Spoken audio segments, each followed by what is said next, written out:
Ahoy, everyone. This is David Perry and our continuing series of interviews with colleagues and artists going for what I like to call the great pause of COVID into the great return. And I'm very proud to have with us again Stephen Coles of San Francisco's LetterformArchive today talking about a very special and timely program they have coming up. Stephen, welcome to the show. Thank you. Good to be back. So I see in your background something from your collection, the Black Panther newspaper, and of course, San Francisco and the Bay Area is well established as one of the places where the Black Panther movement started and spread and has an incredible legacy as far as type and history. And later this month, you have a special program coming up with a presenter. Talk to us about Emory Douglas, why he's important, who he is, and what we're going to hear during this presentation. Sure. So Emory Douglas was, his official title with the Black Panthers was the Minister of Culture. And his role was really as a designer, as an artist for all of the material that the Black Panther Party produced from the late 60s up until the early 80s. And the key part of that was the Black Panther newspaper, which you see an issue of here. This is the back cover of one of the issues. He would do the cover designs and the back cover designs for most of the newspapers during that period. And not only was he helping to design the newspaper, which was a massive point of messaging from the party. It had a huge circulation by the early 70s. It was one of the most circulated newspapers in the United States.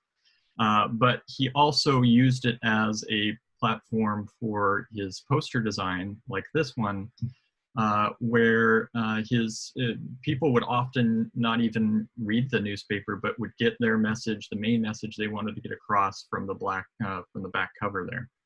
And he would basically depict the people in his neighborhood, those who he recognized were suffering injustices, police brutality, inequities, economic inequality, and he would put them on the cover of the newspapers as heroes, as almost like comic book heroes, showing their dignity and showing them with self-defense, which was their the first kind of platform that they were known for.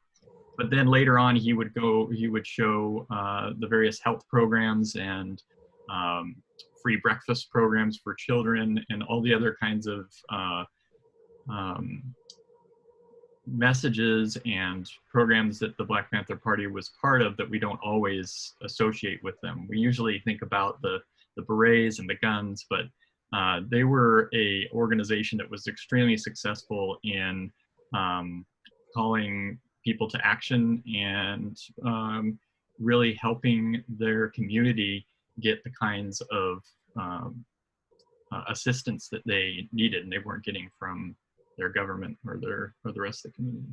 So in a sense, Emory Douglas was kind of a Black activist, Norman Rockwell, using these images to portray positive images of the people around him. And this was specifically in East Bay, correct? Where he was doing this work, yes? Yes, he was actually working both in Oakland and in San Francisco. One of the interesting things about the production of the newspaper is that it was really didn't have a main headquarters for a long time. They would work in the homes of people in the party. They were often on the run from the FBI, who was, qualifying the Black Panther Party as a terrorist organization, and so you can imagine trying to produce something that was weekly or bi-weekly under those kinds of conditions, always having to kind of be in hiding.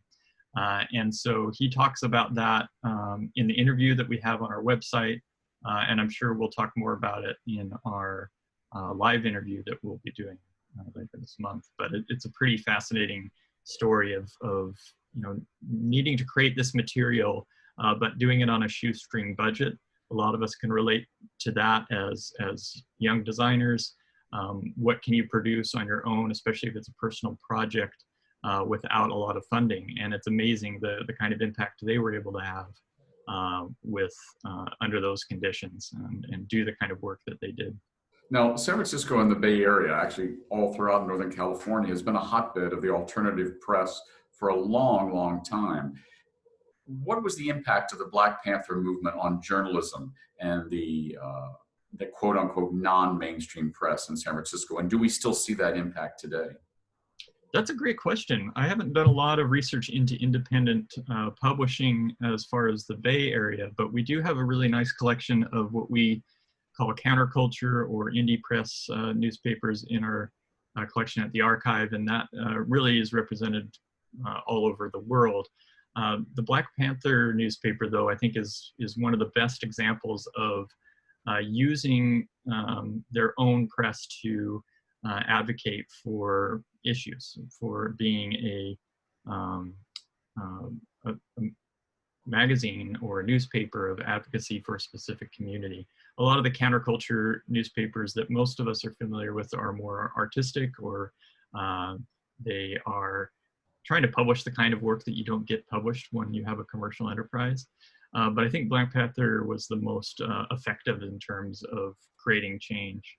And I'm really excited to hear what he has to say about the kind of artwork that's being done now in support of the Black Lives Matter movement and other revolutionary movements, and how he used art to affect change, and how he sees that kind of work being done now, and the effect it can have. You know, I remember first speaking to Letterform founder Rob Saunders and also Johnny Avat Smith, and we were looking at parts of the collection one day, and we were pulling things off the shelf and saying, "Oh wow, I didn't know that was here." And they both talked about the serendipity of the Letterform archives and the experience being serendipitous. How much was doing this lecture serendipitous, and how much was it a direct result of the summer in which we find ourselves, the COVID meets Black Lives Matter summer of 2020? Well, there are a lot of things that really came together. I mean, we did do an interview and published an article on our blog about Emory Douglas's work, because we have 100 issues or so of the Black Panther newspaper, and we have several of his posters as well.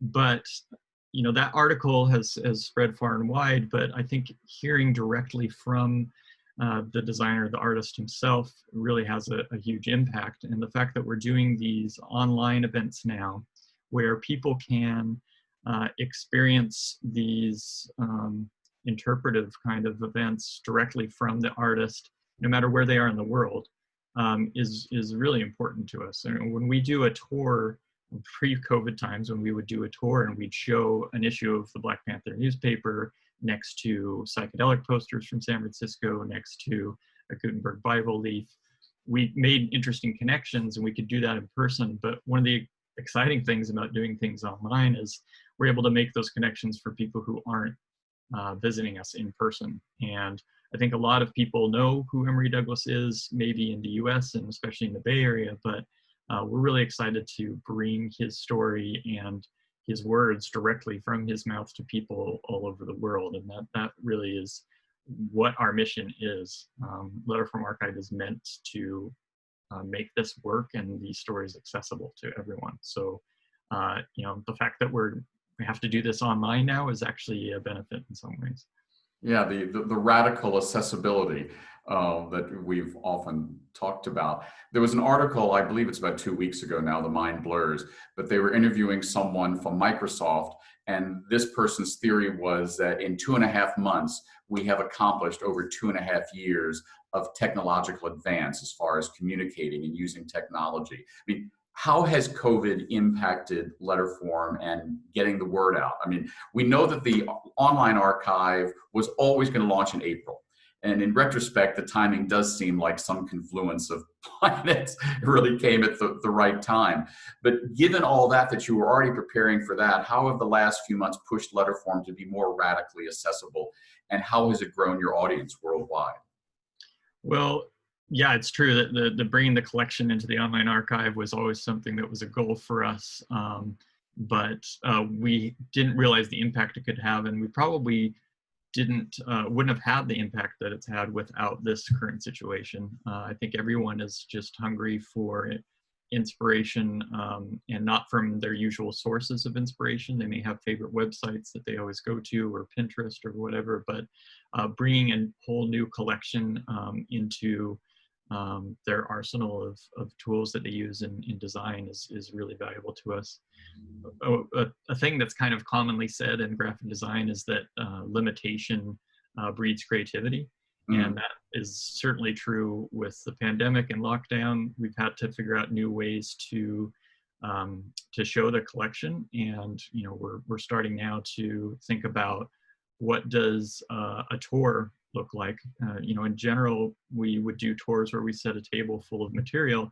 Now we're needing to do that online, and we're also needing to do that using the online archive. And the online archive is free for everyone to use, but for members, we're producing a tool that's called Tables, and that essentially allows you to create your own tables of material, to create a set of all of the stuff in the collection that interests you for a particular project, or if you're teaching a class and you want to tell a history of a certain kind of design.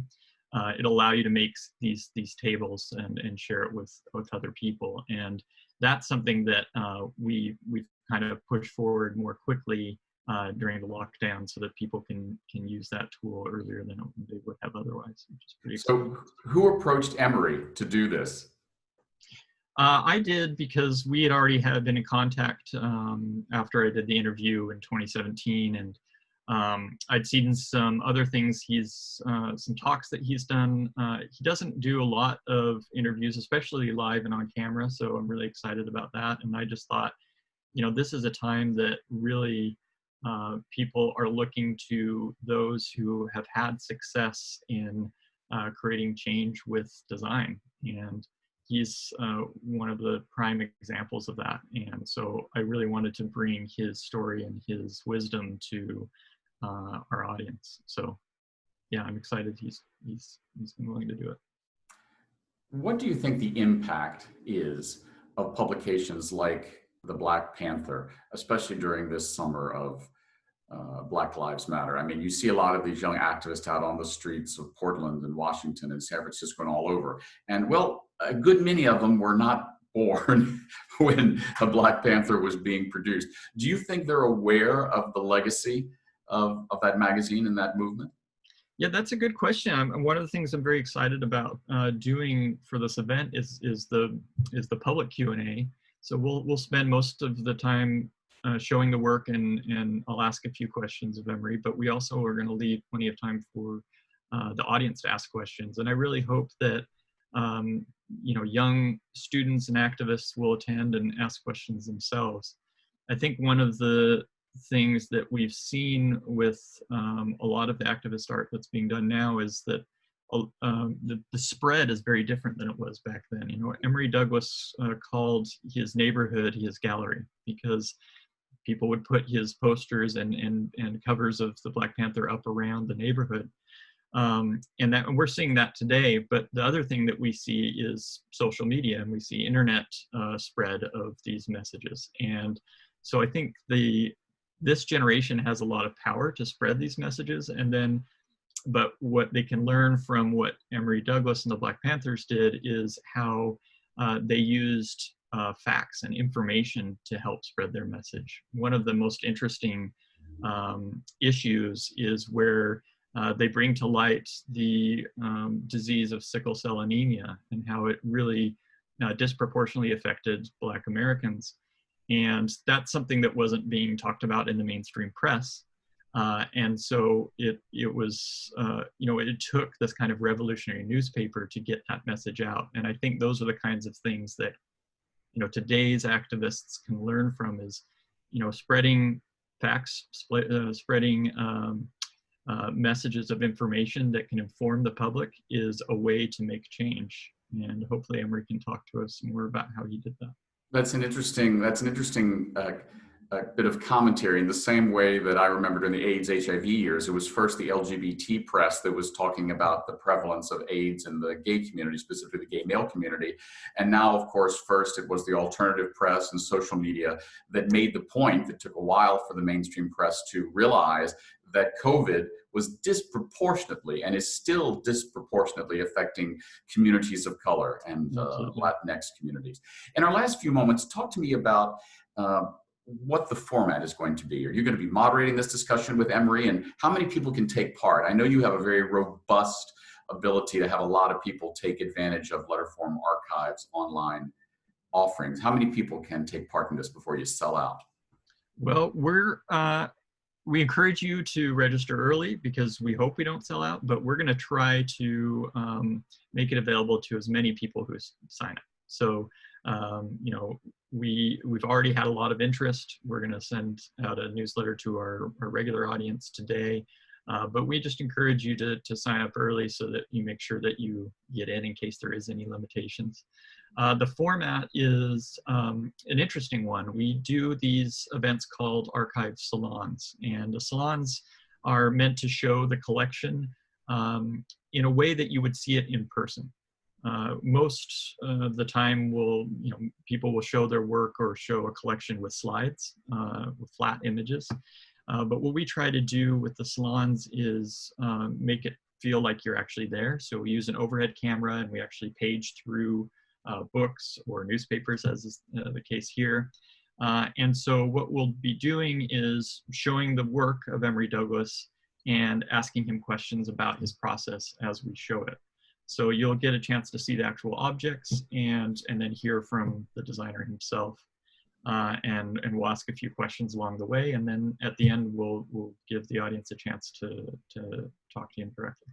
Great. Well, we're looking forward to August 27th, a discussion with Emory and you about the Black Panther and its legacy in 2020. Thank you, Stephen. Always a pleasure speaking with you. We look forward to seeing you on August 27th. Ahoy. Thank you, David.